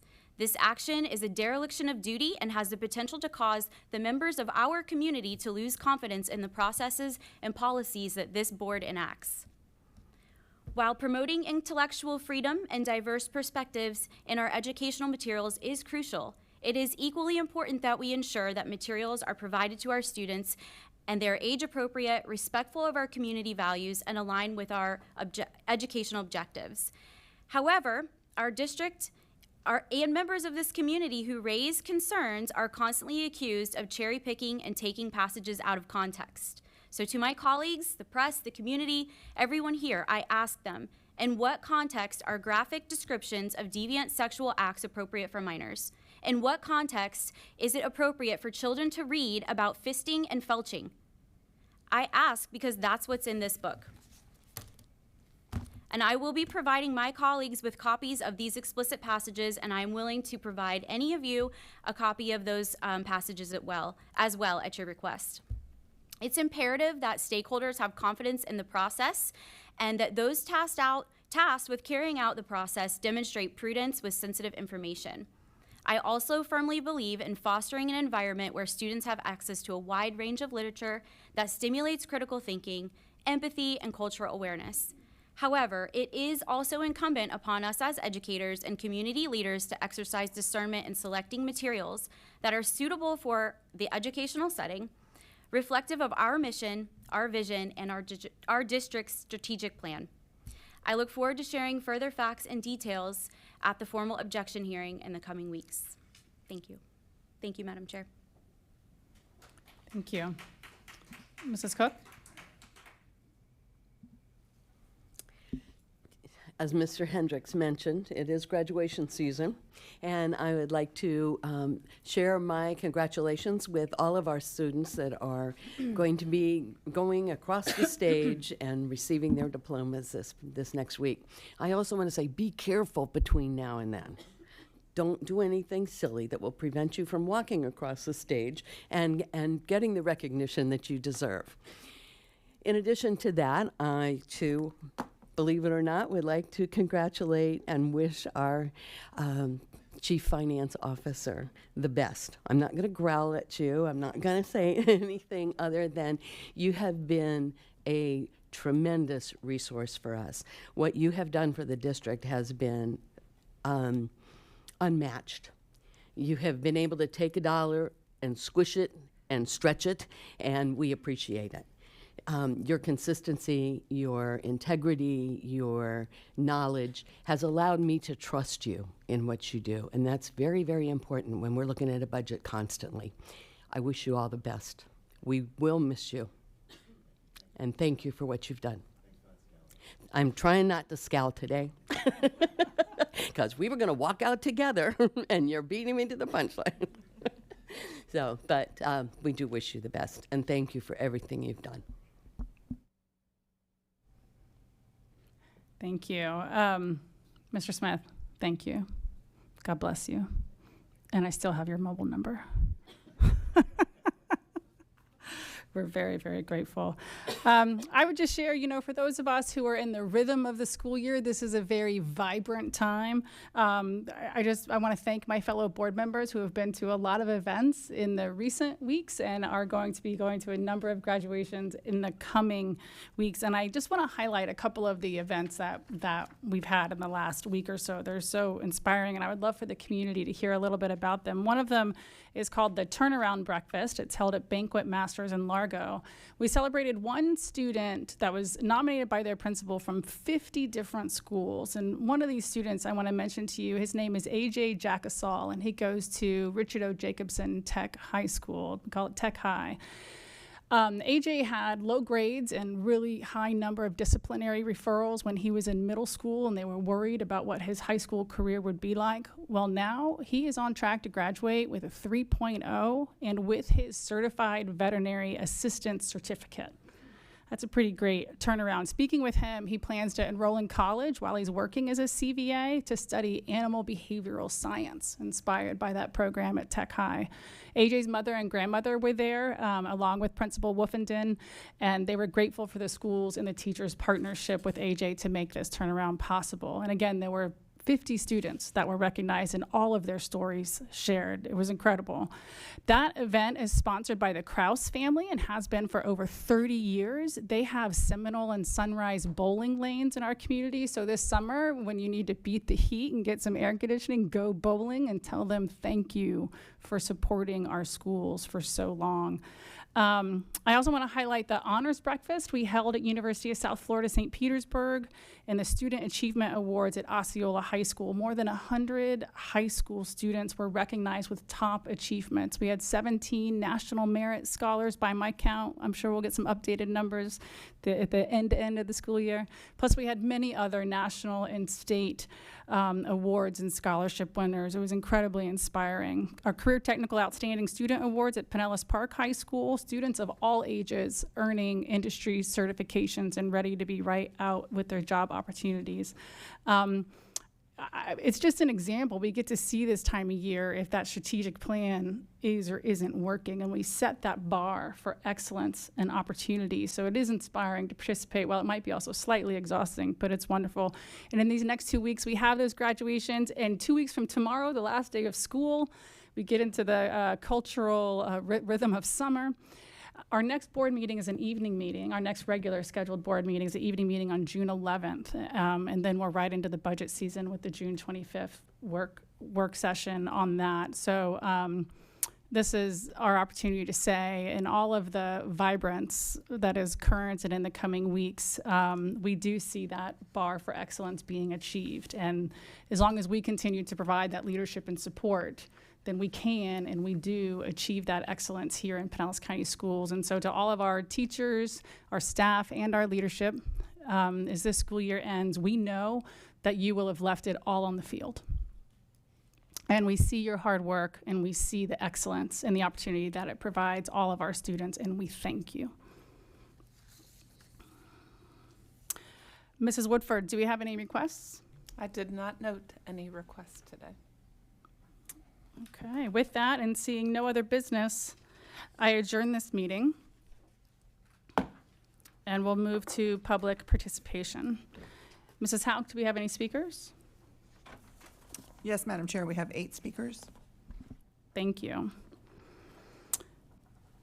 Please note that the views and comments of the public speakers are their own and are not endorsed nor sponsored by the school board or district. We cannot ensure the accuracy of statements made, but will review concerns that are raised and take appropriate action, which may include clarifications or the referral of speakers to the proper staff members for assistance. The board is committed to a standard of civility and decorum in conducting our meetings. This includes refraining from clapping or making audible noises during or after a speaker's comments. We appreciate you in maintaining that civil and constructive environment.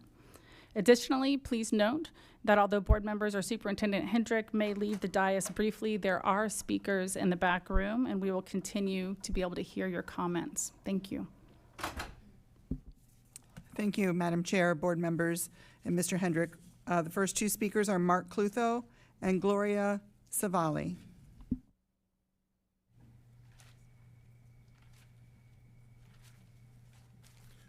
Mark Lutho Largo.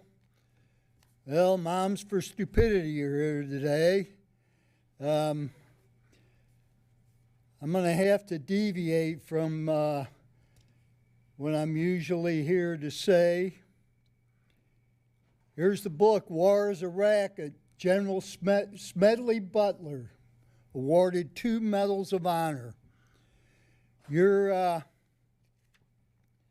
constant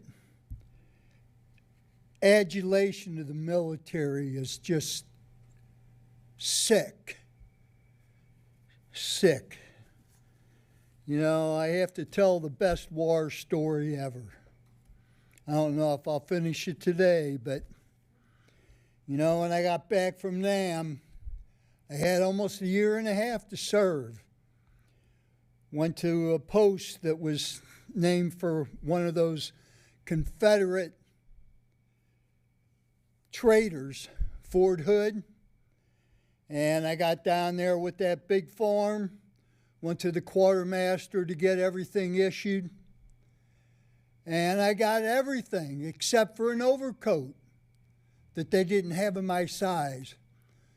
The quartermaster sergeant said, "Oh, don't worry about it. It doesn't get that cold here." So after my year and a half, and in January in 1971, went back, turned everything in. Well, you can't clear here because you're not turning in an overcoat. Well, yeah, but you can see I didn't get issued one. Yeah, but you can't clear here because you're not turning one in. I went back to my battery quartermaster. He wrote a letter that I had to go to my battalion commander. He had to sign the letter saying it was okay I get issued an overcoat. And he, of course, chuckled when he saw this letter. Then I had to go to the brigade commander and have him sign that letter. And what is this? And then I took the letter back, went in the north side of the building with that letter, and they gave me the overcoat.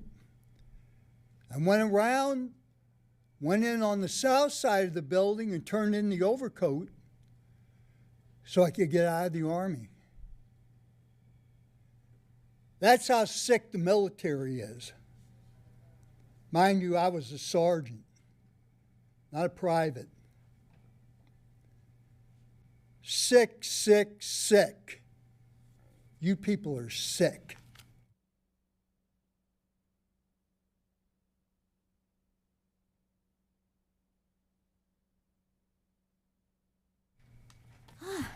Good afternoon.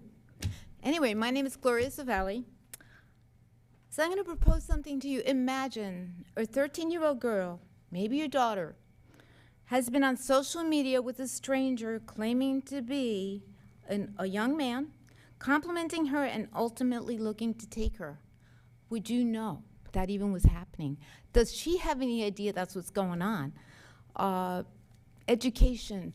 How are we going to educate the kids so that they know what's going on out there when they get these social media phone calls? Do the parents have any idea what's going on? They don't. I think as a school system, it's part of our obligation to teach these kids, have speakers in, have them in clubs where they teach each other. It's all out there. I have a social media website, social media for this. Resource. I actually put it out there in the hallway, and it lists all the different social media. I keep saying social media, all the different websites for the trafficking. It has support. It has speakers, and if anybody wants one, I'd love to share it with you. But I think it's really important to address this subject. You know, there's tons of other things, but our children are being predatored by so many people out there that just want their blood. And it starts when they're infants. It doesn't start when they're 13. So please consider this as part of your agenda for the future.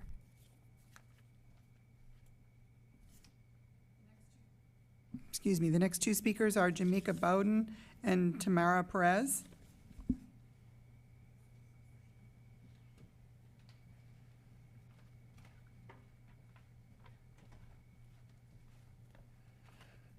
Good afternoon, board members of Pinellas County Schools. My name is Jamesia Bowden, and I am a registered behavior technician employed by and representing Busy Bee ABA Therapy today.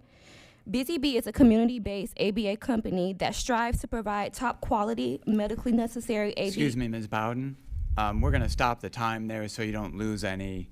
But the school board has a policy relating to public speaking that speakers cannot promote or advertise the commercial interests of nonprofit or for-profit outside organizations.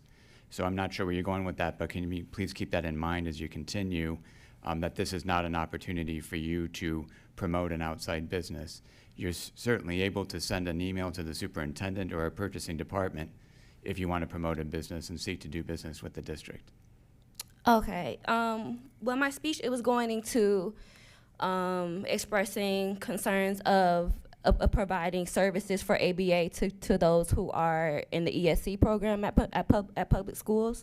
I think that's a perfectly acceptable topic. Just keep the name of the outside organization out of it. Thank you. Awesome. Thank you. Alrighty. As a company as providing ABA services to children in Pinellas County, strongly believe that it is vital that the school board reconsider current restrictions placed on ABA services.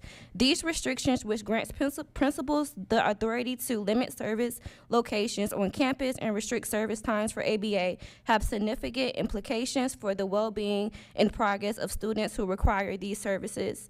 It is critical to recognize that ABA therapy is a medically necessary intervention for children with ESC needs. By allowing principals to restrict the availability and accessibility of ABA services to the less than what has been determined as medically necessary, we are limiting the potential growth and development of these students. It is also essential to consider the impact these restrictions have on the collaboration between ABA providers, school staff, and parents. By limiting the location and times of ABA services, we are impeding seamless collaboration between all stakeholders involved in the child's support. Removing these restrictions will foster a more comprehensive and cohesive approach, allowing for effective communication, coordination, and implementation of ABA strategies to promote the child's overall growth and success.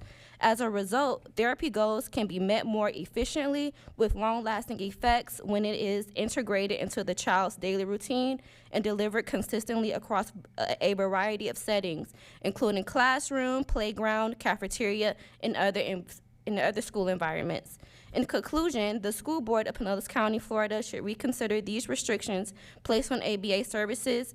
By removing these limitations, we can ensure that every child receiving ESC services equally receives their medically necessary and beneficial ABA therapy in a comprehensive and inclusive manner. Let us prioritize the well-being and progress of our students, providing them with equal opportunities to reach their full potential and thrive in their educational journey.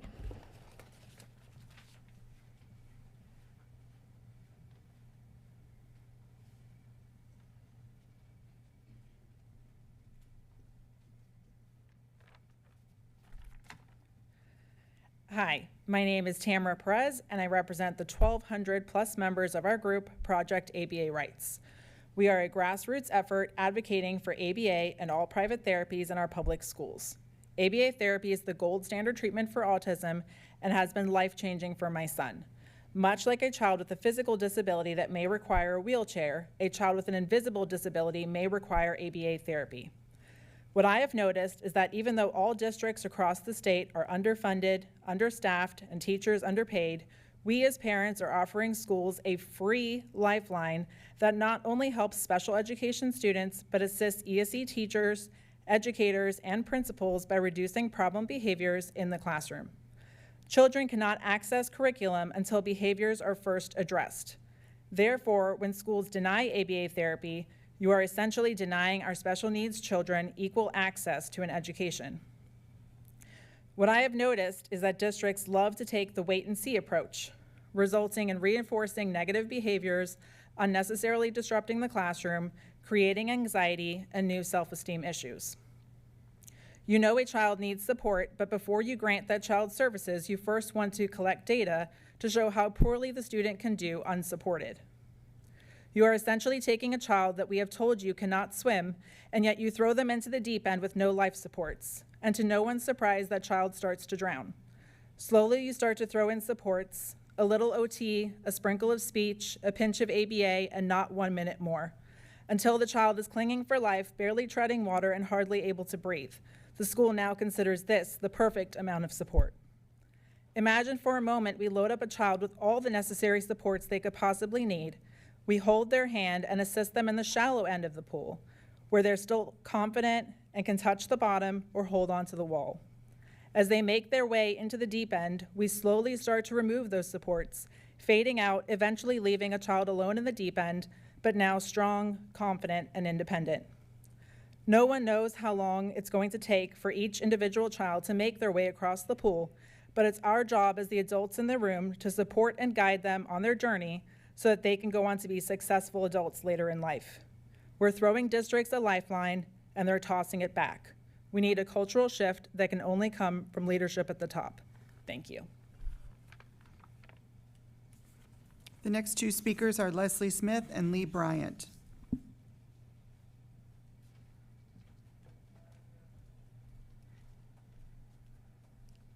Hi, good afternoon. Thank you for your time today. My name is Leslie Smith, and I am a Pinellas County Guardian ad litem, a Pinellas County Schools educational surrogate, and a professional board-certified behavior analyst. I have spent over 15 years working in a public school district, not only as a special ed teacher, but also as a district-level BCBA. I am speaking out today on behalf of a middle school student I represent as a Guardian ad litem. He is one of other children that have been denied ABA collaboration at school, and even more concerning, he was denied his right to special transportation due to a special transfer request of the caregivers and courts to remove him from the unsupportive school. His caregivers and other exceptional education families are struggling with the inconsistency of the school administration's interpretation of the district's PIP policy and procedures. Some families are denied the collaboration, and administration is picking specific times that aren't helpful or supportive of the child and actually are not in consensus of the IEP team and sometimes even the classroom teacher. There are some schools that are very supportive, and we celebrate those schools, but it's not consistent across the district.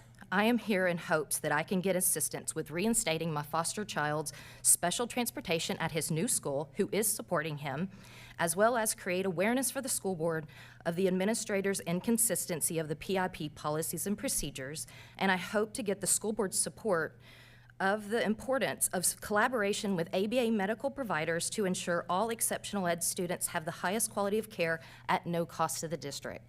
Thank you so much for your time and consideration.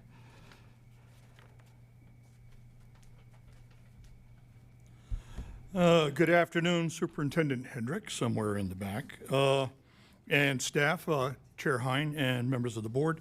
I am still Lee Bryant, and still president of the PCTA. We have reached that point of the year where we are celebrating what is going on in our schools, what has gone on in our schools. I was lucky enough to be at the award ceremony where Band Director Madrinen was awarded Teacher of the Year. Tonight, PCTA is celebrating its Teachers of the Year. Years ago, two ladies from our community bequeathed to the PCTA cash awards to help celebrate teachers outstanding in their field. And we have chosen to, over the years, have a banquet ceremony in honor of those outstanding teachers. Tonight, starting at 5:45, we will be entertaining and hosting and celebrating over 90 teachers from Pinellas County Schools. I would like to take this opportunity to invite anyone from the board, Superintendent Hendrick, to come by and see our teachers. The ceremony starts at 5:45, the banquet at 6 o'clock. As I have said all year, and we are working towards it, and I think we are making good progress. So to members of the community, to the teachers, the administrators, the staff, alone we can do so little. Together we can do so much. I look forward to another year of cooperation and advancing our common interests within our school system. Thank you. The next two speakers are Aunt Avila and Renee Chia.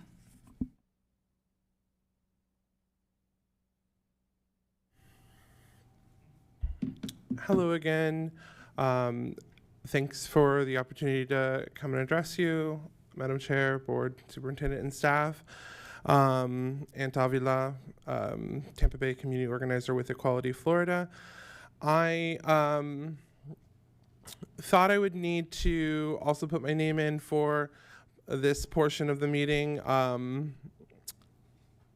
And I'm glad that I did, because the last meeting that I spoke to you all at, I spent my time thanking you for the inclusive guidelines that have been released by the district, and encouraging you to adopt pro-literacy policies so we can respect every family by allowing parental rights be heard from every parent, and the books that their children have access to can be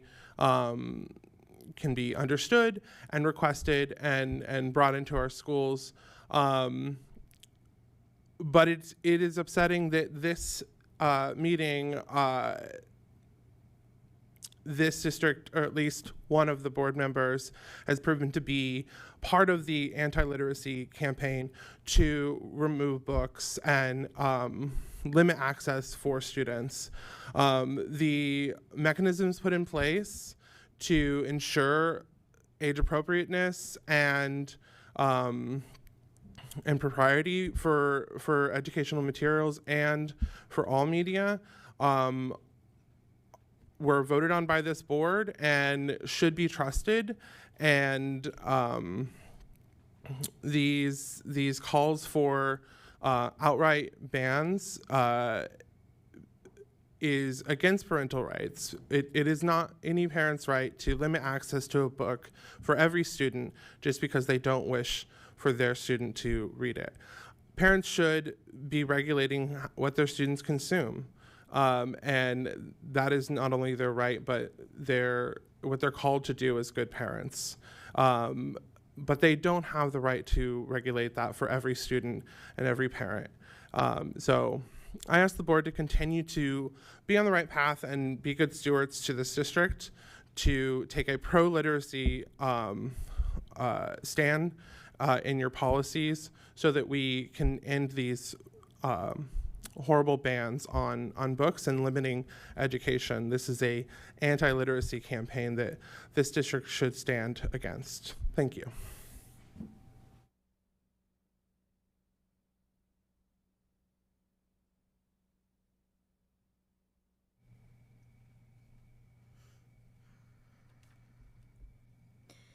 Good morning. It's been a while since I've been here. Nice to see all of you.